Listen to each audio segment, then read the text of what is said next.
Hi friends, పప్పు చట్నీ చేద్దాం. తయారు చేసి చూద్దాం.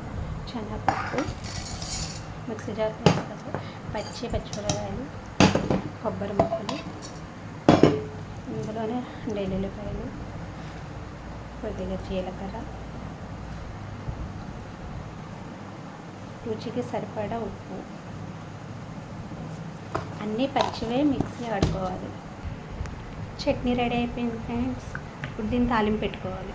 తాలింపు కోసం ఆవాలు, జీలకర్ర, ఎండుమిరపకాయలు, కరివేపాకు. ఇప్పుడు తాలింపు పెట్టుకుందాం. మూకిట్లో నూనె వేసుకోవాలి.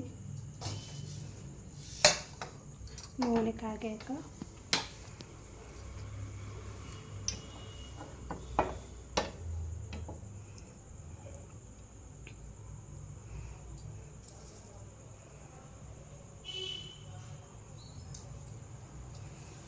తాలింపు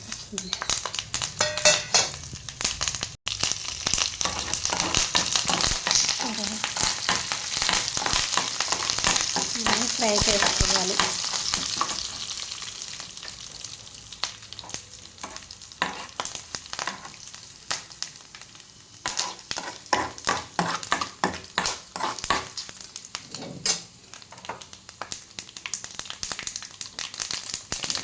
స్టవ్ ఆఫ్ చేసుకొని చట్నీగా తాలింపు.